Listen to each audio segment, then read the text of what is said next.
Hi there. This video is for anybody that was unable to make it to our informational meeting in regards to the DC and New York trip for 2016.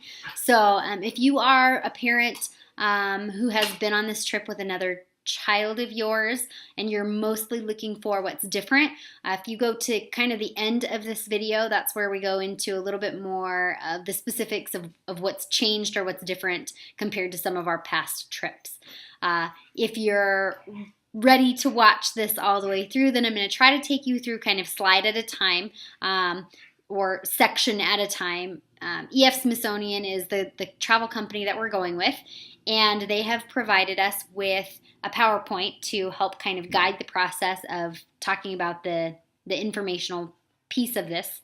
And so that's something that's new for us. We haven't had that in the past, and so I'm going to try to go through just kind of slide at a time. That's what we did at the live meetings, and so I'm going to try to kind of follow that format mostly.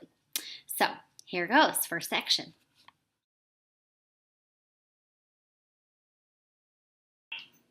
Okay, so why is travel important? Here at Woods, we have always believed that experiential learning is key to a kiddo's success, and so we feel like you probably have some of those same ideas, or you maybe wouldn't have placed your child here to begin with.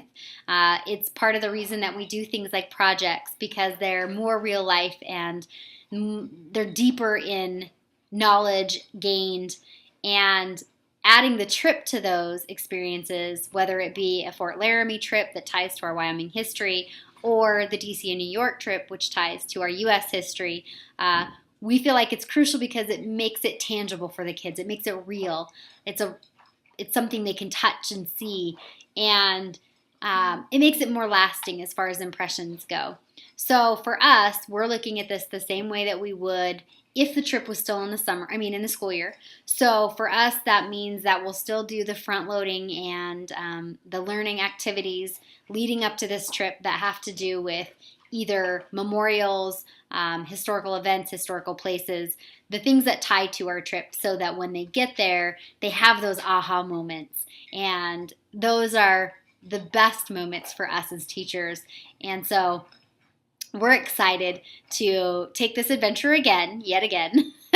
And so we're excited for you to join us.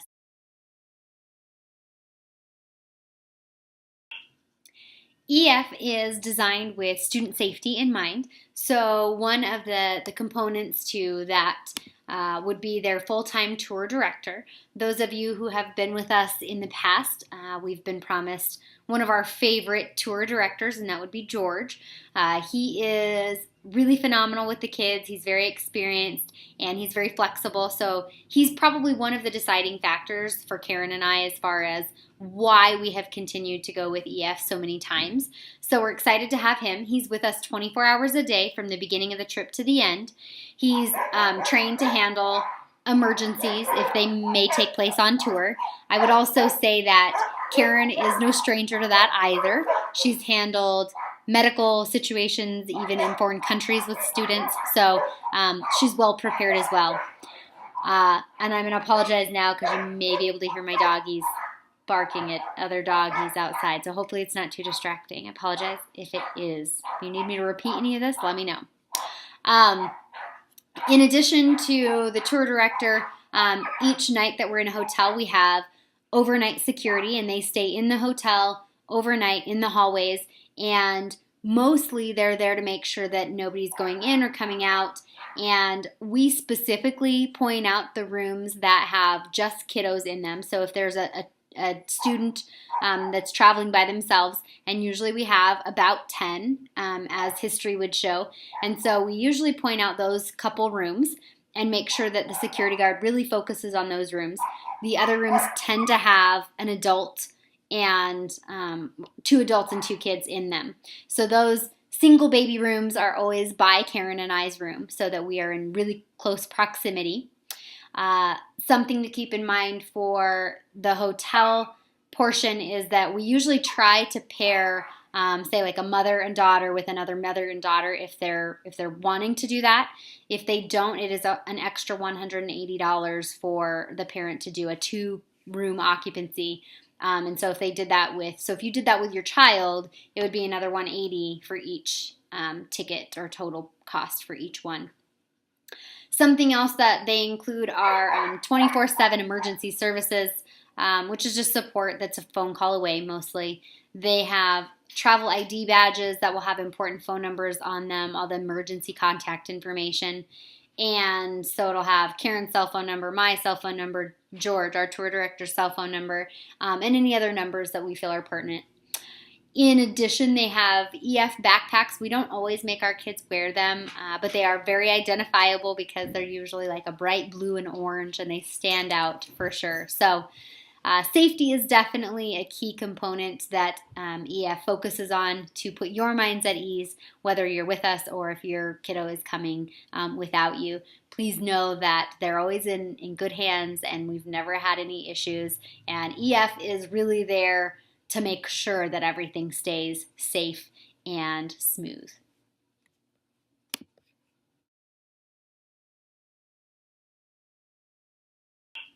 The next thing we went over at our meeting had to do with the itinerary. I did include the itinerary with this packet of information and the enrollment guide for you, along with the link to this website, this YouTube video, sorry. So instead of going through it day by day, I'm going to kind of let you look over that, and if you have any questions, you can ask about it.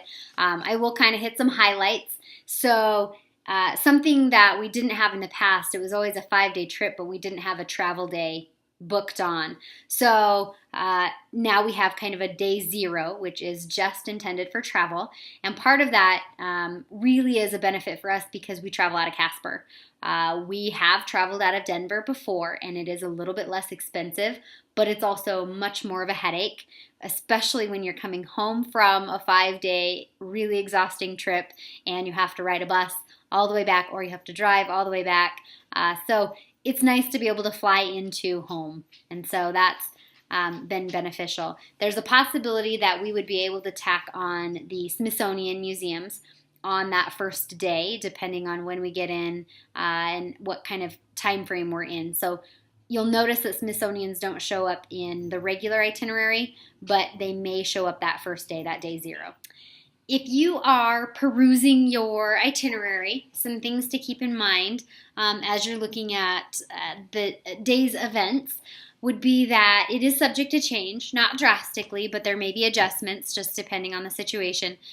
For example, being flexible is always beneficial because sometimes it means that our tour director will get a phone call from one of his buddies in the same tour with a different group, that maybe they'll say, hey, there's no line at whatever place, the Empire State Building.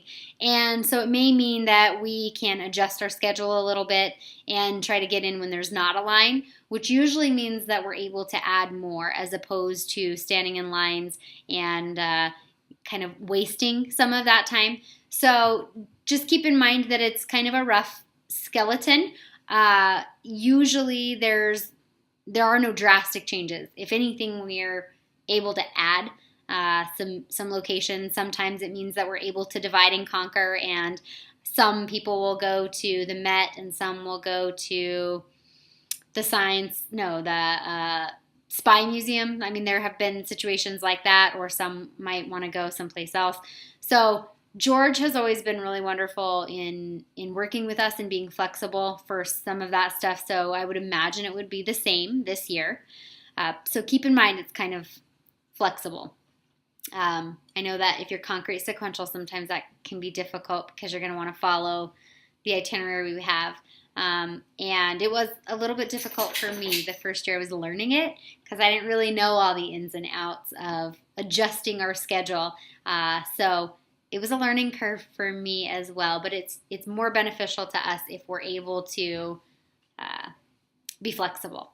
So some of the highlights, I'll hit kind of the DC highlight first. Some of those highlights. One of the major highlights for us, and it's always a surprise for EF, is that we have what's called Wyoming Wednesday at the Capitol. And so if we can work it out that we're there on a Wednesday, which may or may not happen just depending on some of the other situations, as our dates are a little bit flexible. If we are able to be there, usually that means that our senators and sometimes our representative will sit down with us and answer questions and visit with us for a while. Now, last time we went, we weren't able to be there during that chunk of time on a Wednesday, and they still made every effort to meet with us. So they came to us. We were sitting on the steps, and they took a picture with us and then stayed and talked for a little while. They visited about what they do and answered questions. It's really a cool experience for the kids because it makes it a little less out of reach to think about politics and the Capitol and having a role in government. So it's always a nice experience. So we will do our best to maintain those communications with our senators and make sure that something along those lines would be possible. After we do the Capitol visit, we usually head to Mount Vernon, which is George Washington's place, and it's kind of like being transported back in time. We have the grounds, the mansion, and the estate, and so it's a lot of walking, but it's beautiful. It's outdoors. It's really like stepping backwards and really seeing how George Washington would have been living during that time frame. So that's one of the perks that the kids always enjoy. I really love the night tours of the memorials. Let's see. We'll get to go to Arlington National Cemetery and watch a changing of the guard at the Tomb of the Unknown Soldier. And if we know ahead of time, we can try to call. We've tried to arrange for one of our kiddos to be the changing of the guard volunteer a number of times, and it hasn't happened for us. But that doesn't mean we won't stop. That we will stop trying. We'll continue to try. We do travel to New York City in a bus. Something to mention in that regard is that when we're on the bus, we will have the kiddos sit at the front because it's an academic focus for us, and we have the parents sit in the back of the bus, not because we're trying to segregate you entirely. We just really feel like the kids being in close proximity to the tour director will give them a better ability to focus. And so we ask that they're up front. Now, the drive to New York is one of those times that we let it be the kids' choice, the adults' choice, the parents' choice. And sometimes it means moving around because that is a longer drive as we travel from D.C. to New York City. Sometimes I think the parents actually like having adult time as well in the back, and so you get plenty of time with your kiddos. I don't want you to be worried about that. There are lots of opportunities as we're off the bus walking and we're doing walking tours to be with your kiddo. We would just ask that while we're on the bus, which is actually a fairly limited amount of time, that the kids would be at the front. Once we get to New York City, we will not have a bus. We will be using public transit, and I talk about that a little bit more at the end because it is a difference for us, so I'm not going to spend too much time here talking about it. But we will we will do Empire State Building one of those nights. I am super excited about the 9/11 Memorial. The kids got to go last year to the memorial, but the museum wasn't open, and so this year we'll get to see the museum. Last time we went, the museum opened, I want to say like a week or two after we got back, which was kind of a bummer. So we're excited for that, and that's always a pretty powerful one for the kids to see because it's not that far away time-wise. It's not so long ago that it feels ancient to them. So that's always a good one for them to see. We will visit Times Square, which is always a favorite, and we'll attend a Broadway show. We're trying for Aladdin or Matilda. We've seen Cinderella before. Not Cinderella. Mary Poppins. Sorry, Mary Poppins.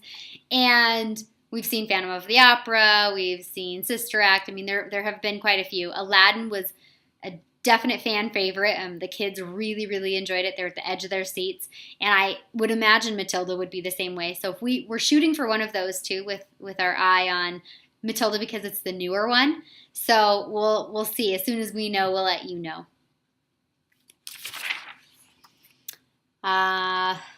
One of the things that we've always tried to incorporate in our trip is a little bit of downtime. So we do a little free time in Little Italy, that little Chinatown area, because it's a nice visual and experience for the kids to see these two cultures. It's kind of an interesting experience because there's nothing like that in Wyoming, and it's definitely a New York thing or a big city thing. So there's a little opportunity for them to maybe try some ethnic food that's over there. They get a little bit of shop time, so they can do a little bit of shopping for family and friends or themselves if they would like to, some souvenir shopping. And then we travel home. That has always been one of the parents' favorites as well because it's a little bit more laid back. It's not as rushed or hustled. Not that the trip is completely rushed, but it is a quick pace. There's a lot to cram in the 5 days that we are there. So please be aware that it is a fast pace. There is a lot of walking, and in that regard, we usually advise parents and students to start exercising. I want to say last time we gauged, I was wearing a pedometer, and I want to say one of our heaviest days of walking was like 12 miles in a day. So there's definitely a lot of footwork going in. So please keep that in mind and be aware that it may mean some pre-exercise ahead of time. Those are some of the highlights, not all of the highlights, but some of the highlights of the itinerary. And if you have questions on those or you're wondering about what they pertain to, just give us a call.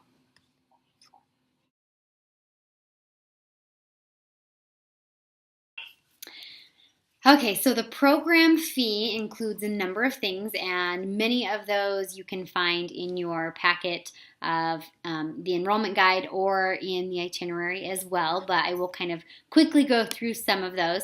So obviously round trip airfare from Casper is included. All of our hotels, breakfast, lunch, and dinner every day are included. We have our full-time tour director, obviously. On-trip transportation, so when we're taking the metro, that will all be paid for. We don't have to worry about getting metro cards. They have the security that's overnight, that's included, backpacks, luggage tags, and ID badges, illness and accident coverage, which they boast. You are covered whether something happens on the trip. They have $1 million worth of consumer protection plan. They always are real proud of that one. And all gratuities, so all the tips that are required, because in the past we've always been required to tip the bus driver, the tour guide, and I think there used to be one other person. And so all those are included. It's not something that you have to worry about adding on to what you're already paying. They do have some flexible payment plans if you're looking into those. And something that's new is, at least for us in our experience, is a giving page. And so there's a page that your kiddos can have that will allow people to give them money. And so it's kind of like a Fund Me, if you've ever seen those. They're usually for fundraising purposes. And so it's a secure online site page that's linked to your kiddo. And so it could be that instead of a Christmas present or instead of a birthday present, maybe you have family members send a little bit of money into that account, which is also nice. EF does have a protection plan, an anytime protection plan. It's an additional $170 to the total program cost. And the benefit to that would be that you would be able to receive a full refund even if you canceled your trip up to the day of or the day before we would fly out. So there is a $99 registration fee when you very first enroll, and that $99 is non-refundable, so they would keep that, but everything else you would be able to get back. If you don't purchase the protection plan, then it's based on how many days out the trip would be how much you would get back. They kind of base it on a percentage. So obviously the closer we get to departure, the less you would be able to get back because it's harder to adjust those arrangements unless you're paying for it up front. We've had families in the past who've purchased it. We've had families who didn't purchase it. It's truly completely up to you. We try not to say, yes, you should, no, you shouldn't. If you have specific questions, though, about the protection plan, there is a 1-800 number, a 1-888 number in your enrollment information. And so it's 1-888-333-9756, and they can answer more specific questions for you if you have them. They highly recommend it, but truly it's up to you. You can never guess what could happen. I mean, it could be some event that you don't foresee. Some people know that they will plan on it regardless of other situations, and so they don't choose to purchase it. But it's purely up to you.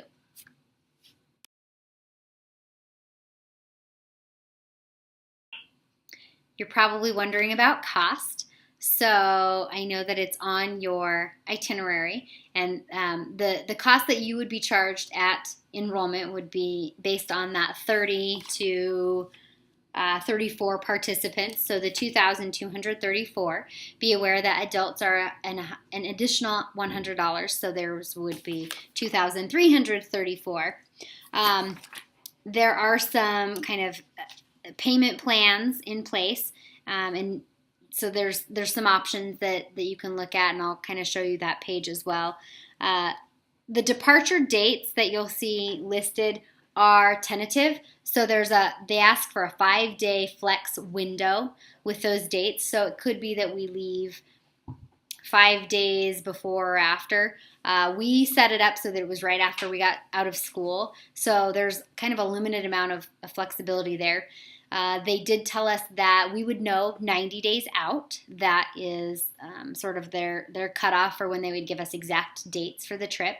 But part of that might be that if our tour director, who we really want, is able to, say, fly out on a Sunday instead of a Monday, that maybe they would adjust and we would leave on a different time.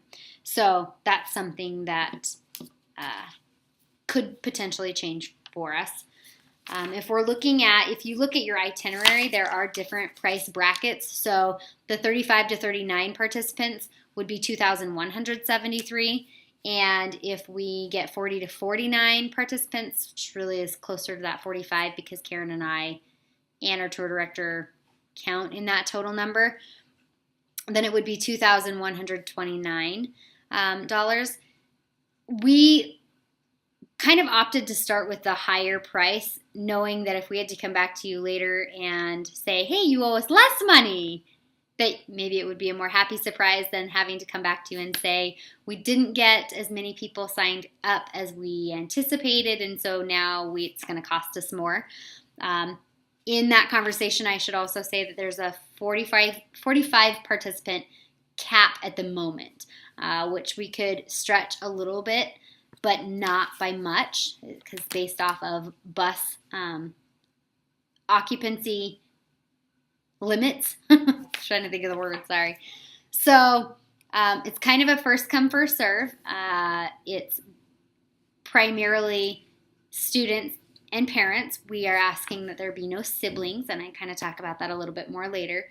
But it is kind of a first come, first serve. I mean, obviously the students are a priority for us, but we also know that we have to get at least 30 for my spot to be guaranteed.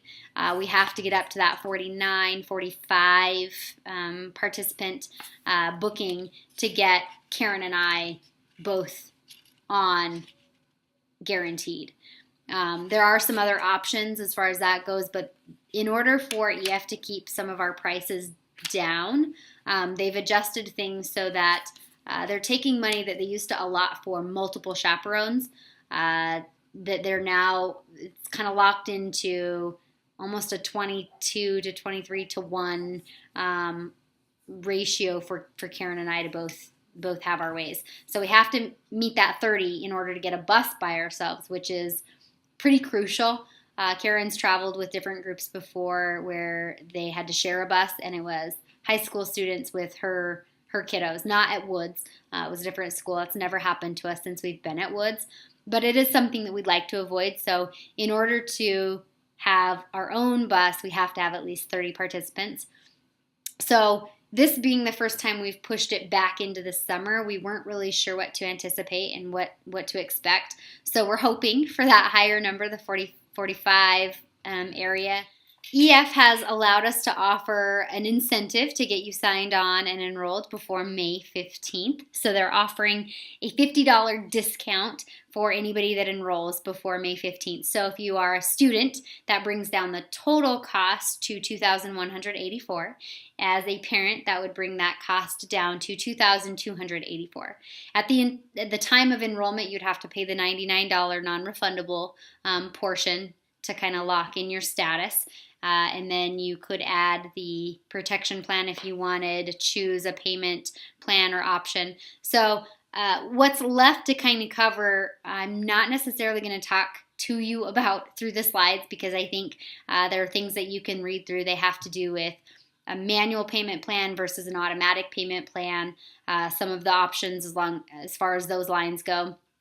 And so I just included some extra paperwork for you to look at that goes through some of those things. What an automatic payment plan would look like on a monthly versus a biweekly payment schedule, what the final payment would look like, how you get into your personal account on EF. It gives a little bit more information about the giving page and kind of a picture of what it looks like roughly.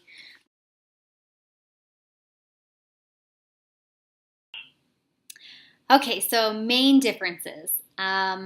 In the past, we have gone with EF Smithsonian Travel for the bulk of our trips. Last year was the first year that we went with another company. And part of the reason that we went with that other company is because they were smaller, they were more willing to work with us. There were a few different reasons. And on the organizational end, they were pretty phenomenal. Now, having said that, they weren't as wonderful as some of the tour guides we've had in EF, because in EF I think because they've dealt with more kids and groups as young as ours, they were impressed by our groups, which is a typical response for Woods kids. And we didn't feel that with the other group. And so in sort of having the conversations with EF travel company, we asked about George. So anybody who's traveled with us before that knows George, woohoo! He has been potentially promised to us. Now I say that because George has always been a phenomenal guide for us. He understands the kids. He's really great with the kids. He is understanding of our philosophy as well. And so knowing that the kids have academic projects leading up to this trip, oftentimes he'll have them come up front and say a little spiel about our next stop before he gets on and kind of elaborates on it. So he really involves the kids, and that's always been something that has been really great for us on our trips. In addition, he's also flexible, and they stay connected. So he's oftentimes talking to other tour guides about where the shortest lines are, or if there's something that we can get into right away and not have a line, then we'll adjust the schedule. So keep in mind that the itinerary that we go through is sort of tentative. And for concrete sequential people, I know that can be difficult sometimes. And it was difficult for me the first year that I was trying to help Karen, and it was hard to keep track of. And so I have learned that along the way, it's better to be flexible, because it sometimes means shorter lines or no line at all versus standing in line for an hour or more with kids, which is never fun. Because I don't like to stand in lines. So obviously it's not fun for the kiddos either. Other major differences that we were able to incorporate into this trip involve hotel stays. So in past years, we've always stayed in New Jersey or Maryland, kind of the outskirts of DC and New York. So this time we're staying in hotels in Manhattan and in the DC area. That cuts down on travel time, it cuts down on having to accommodate traffic time. And so it gives us a little bit more mellow a trip. Now, I say that lightly because it's still not a mellow trip. It's still not relaxed and laid back. But it does give us a little bit more leeway because we're not having to worry about sitting on the bus for a half an hour just to get someplace, or even an hour. So that'll be nice. In connection to traffic and buses, we will not have a bus in New York City. So once the bus drops us off at our hotel and we're checked in, we may have it that evening, but after that we would not have it. So our main mode of transportation would be walking and the public transit. So we will be on the subway. And we did that last year with Global Travel, and it was a really wonderful experience. A little bit nerve-wracking for many of the adults at the beginning because it's a quick on and a quick off in order to not get stuck. But we never had any trouble with it. The kids got really good at it. And they got to learn that, hey, this isn't that scary. I can do this. And even some of the adults got to learn, hey, this isn't that scary. I can do this.